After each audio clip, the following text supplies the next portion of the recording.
반갑습니다. 오늘은 테슬라 주가가 조금 빠진 날입니다. 그리고 이런 날의 특징이 사실관계와 상관없는 이야기들이 많이 나오는 날이기도 합니다. 그래서 오늘은 그런 사실관계에 대해서 정리도 하고 또 테슬라 관련 주요 소식도 함께 살펴보겠습니다. 일단 오늘 테슬라 주가를 보면은 4% 가깝게 빠지게 되었습니다. 그런데 자동차 시장 전체 섹터가 모두 다 하락을 하기도 하였습니다. 거기에 더해서 전기차 섹터만 보게 된다면 오히려 테슬라가 선방을 하였고, 리비안 같은 경우에는 5%, 리오토 같은 경우에는 6%, 루시드와 니오 같은 경우에는 10%가 빠지게 되었습니다. 이런 상황임에도 불구하고 테슬라의 하락 수치가 절대적으로 4%라는, 어떻게 보면 테슬라 장기 투자에 익숙하지 않으신 분들에게는 큰 하락 수치일 수도 있기 때문에 다양한 이유를 찾고자 하는 시도가 일어나게 될 것이며, 테슬라와 관련된 이상한 부정적인 뉴스들을 많이 갖다 붙이게 될 것입니다. 예를 들게 되면 테슬라 차량 사고율이라든지 이런 거와 테슬라의 하락을 연관시키는 이야기들을 볼 수 있을 것인데,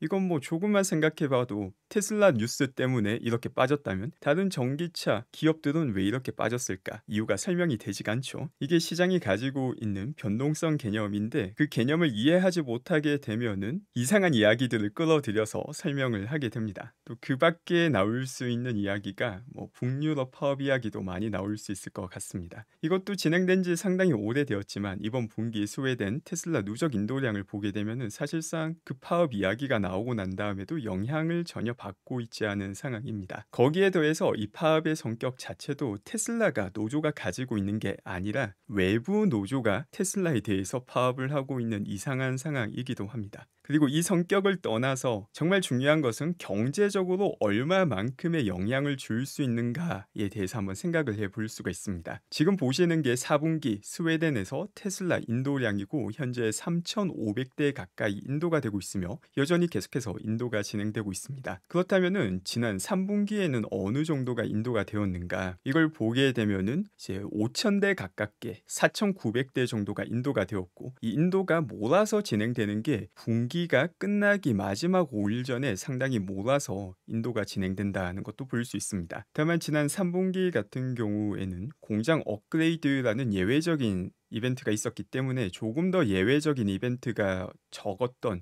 2분기를 보게 된다면은 역시 같은 패턴으로 마지막에 몰아서 인도가 되고 약 4,500대가 인도가 됩니다. 그래서 지금 또 크게 영향을 주고 있지 않은 상황인데, 만약 영향을 주게 된다, 이렇게 마지막 5일에 인도가 많이 몰아서 일어나게 되는데, 그때 영향을 주게 된다라고 하고 대리 파업이 가장 성공적으로 진행된다 하더라도 인도량이 약 1,500대 정도 줄어들게 됩니다. 그렇게 성공적이지 않고 지금과 같은 트렌드를 보여주게 된다면 사실상 영향이 전혀 없게 끝날 수도 있지만, 대리 파업이 정말 성공적이다, 그럼 1,500대인데 이번 분기 테슬라 인도량이 얼마일까요? 47만 대 정도가 예상되고 있습니다. 47만 대에서 1,500대가 가지는 비중이 얼마일까? 0.3%입니다. 경제적 실질을 보게 된다면은 최악의 사태가 발생했을 때 0.3%도 미치지 않는 이벤트 가지고 많은 사람들이 공포에 벌써 빠져 있거나 빠질 것입니다. 왜 그럴까? 바로 이 경제적 실질에 대해서 직접 한번 검증해보는 과정을 거치지 않기 때문입니다. 뉴스에서는 사실관계가 아예 틀린 것을 이야기하는 경우도 많고, 지금처럼 최악의 사태에서 0.3%의 영향을 미치는 이벤트를 가지고 아주 부정적으로 이야기하는 경우도 많고, 긍정적인 뉴스에서도 사실상 경제적 실질로 봤을 때는 크게 의미가 없는데 아주 과대평가해서 긍정적 뉴스를 만드는 경우도 많습니다. 특히나 유튜브에서 그런 경우가 많죠. 구독자가 많고 수십 수백만 명이 봤다라고 하면은 아무리 헛소리를 해도 이게 진짜다라고 믿는 양떼들이 너무나도 많아진 세상이기도 합니다. 그렇기 때문에 가장 중요한 건 본인이 판단할 수 있는 능력을 갖추는 것이고, 누군가에게 의존하는 게 아니라 스스로 판단 능력을 갖추는 게 가장 핵심이기도 합니다. 그럼 실제 유럽의 상황은 어떤지도 살펴보겠습니다. 지금 보시는 자료는 유럽에서 각 국가별로 전기차의 침투율을 나타내고 있습니다. 노르웨이 같은 경우 작년 77% 정도였는데 이게 6% 상승해서 83%가 됩니다. 그리고 노르웨이뿐만이 아니라 유럽의 거의 대부분 국가, 몰타와 크로아티아 같은 아주 작은 시장을 제외하고는 모두 다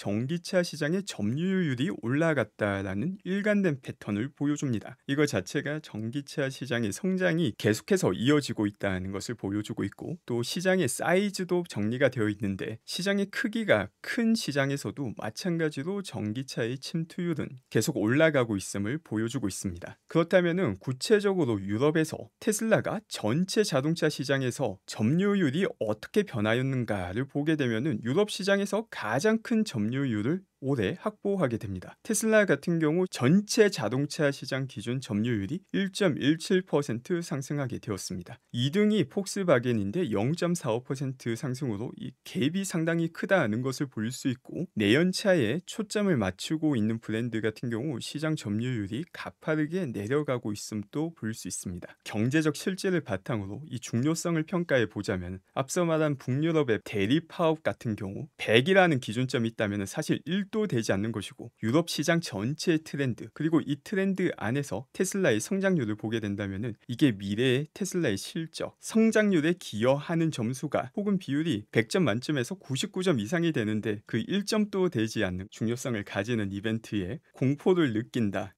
네, 그 중요성을 파악하는 능력을 갖추는 게 중요합니다. 그리고 4분기 인도량과 관련된 수치도 살펴보겠습니다. AJ님께서 정리해 주신 내용이고, 현재 우리가 알고 있는 거는 4분기 첫 번째, 두 번째 달의 인도량을 각각 지역별로 어느 정도 정확도를 가지고 알고 있습니다. 그리고 이 수치를 지난 2분기와 비교하였는데, 2분기와 비교하는 이유는 3분기 같은 경우에는 공장 업그레이드를 위한 가동 중단이라는 예외적인 이벤트가 있었기 때문에 그 예외적인 이벤트도 없고, 또 가장 높은 인도량을 기록하였던 2분기와 비교를 하였습니다. 여기서 각각 첫 번째, 두 번째 달에 지역별로 몇 퍼센트가 인도되었고 마지막 달에 몇 퍼센트가 인도되었는지 정보를 바탕으로 이번 12월 달에도 같은 비율이 지켜진다면 4분기 인도량은 48만 4천 대가 나올 것이다 라는 계산을 볼 수 있습니다. 실제 이 수치 같은 경우는 역사적으로도 비율 자체가 크게 바뀌지 않았기 때문에 상당히 높은 정확도를 가질 수 있는 수치가 되게 됩니다. 그리고 여기에 더해서 47만 6천 대를 이번 분기 인도하게 되면은 테슬라가 밝히고 있는 목표 수치인 단연간 연평균 성장률 50%를 기록하게 됩니다. 올해 180만 대 이상 인도를 하기 위해서 필요한 수치가 이 47만 6천 대인데 벌써 48만 4천 대라는 베이스라인 예측치를 우리는 확인할 수 있는 것이죠. 그런데 여기에 조금 더 보수적으로 접근한다라고 하면은 선박들 같은 경우가 계속해서 딜레이가 확인이 되고 있기 때문에, 이런 선박 딜레이 때문에 원래는 이번 분기 인도될 수 있는 물량이 내년 1분기로 인도된다 하더라도 우리의 목표치인 올해 180만 대 인도까지 약 8천 대의 버프가 있는 상태입니다. 충분히 올해 총 인도량 180만 대를 성취할 수 있는 상황이고,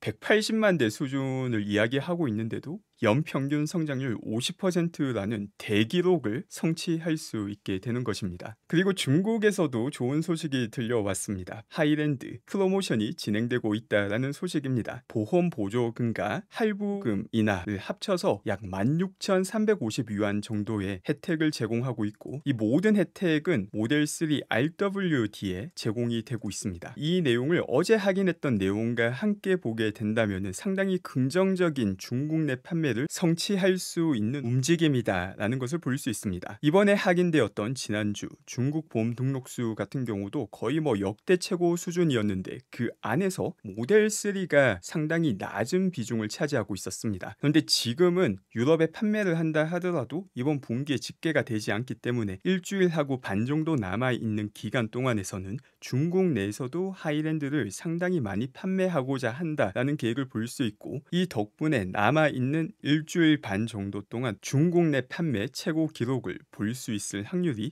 더 커지게 되었습니다. 그 밖에 아주 흥미로운 소식이 전해지기도 하였습니다. 바로 개인 투자자 순유익과 관련된 내용인데, 지금 테슬라 2023년 개인 투자자 순유입이 45빌리언 달러입니다. 이걸 원화로 바꾸게 되면은 약 57조 원 정도가 되는데 엄청나게 큰 규모의 자금이 순유입이 되었다는 것을 볼 수 있습니다. 그리고 S&P 500 지수를 추종하는 ETF인 스파이 같은 경우도 35.84빌리언의 순유입이 있었는데, 이 지수 추종 ETF보다 테슬라라는 단일 종목에 개인 투자자들이 더욱 더욱더 많이 유입이 되었다라는 것을 볼 수 있습니다. 이거 자체가 상당히 흥미로운데, 첫째로는 많은 개인 투자자들이 테슬라에 큰 관심을 보이고 있다라는 것을 볼 수 있고, 두 번째로는 변동성이 더 커질 수 있다라는 걸 보여주기도 합니다. 정말 안타깝지만 개인 투자자 안에서 장기 투자하는 비율이 상당히 낮죠. 그리고 동시에 장기 투자를 하고자 한다 하더라도 여기에 성공하는 사람들의 비율이 낮기 때문에 사팔 비율이 높아지게 되고, 이에 따라서 주식의 일간 변동성은 더 커지는 효과를 가져오게 되기도 합니다. 그 밖에 사이버 트럭 인도와 관련된 소식이 전해지기도 하였습니다. 이번에 확인된 건 빈번호 448번이 인도가 되었다라는 사실이 확인되었습니다. 그래서 사이버 트럭 같은 경우 본격적인 인도는 여전히 저는 내년 초에 진행될 것이다 라고 생각하는데, 현재 AWD 같은 경우에는 파운데이션 버전으로 예약하신 분들은 올해 말에 받을 수 있다라고 테슬라 측에서 정보를 공지해 주기도 하였습니다. 다만 이번에 확인된 인도 같은 경우 테슬라 직원분이 여전히 가져가셨고, 직원분들이 먼저 사이버 트럭을 인도받고 있는 상황임에도 불구하고 이 빈번호 수치가 상당히 높죠. 이 수치 자체가 448대가 정확히 팔렸다라는 것을 의미하는 것은 아니지만, 판매 대수와 빈번호는 상관관계가 상당히 높은 수치이기 때문에 꽤나 많은 사이버 트럭이 인도가 되었다라는 것은 분명 사실입니다. 그리고 파운데이션 버전 같은 경우는 특히나 더 비싼 프리미엄 가격을 지불해야 되는데, 테슬라 직원분들 이 풀 안에서조차 인기가 상당히 높다는 것을 볼 수 있습니다. 그리고 지금 사이트 같은 경우는 실제 사이버 트럭을 예약하신 분들이 본인이 직접 작성해서 업데이트가 되는 사이트인데, 여기를 보게 되면은 상당히 많은 분들이 파운데이션 버전을 예약했음을 알 수 있습니다. 그리고 여기에 작성하지 않은 분들의 비율도 엄청나게 높을 수밖에 없기 때문에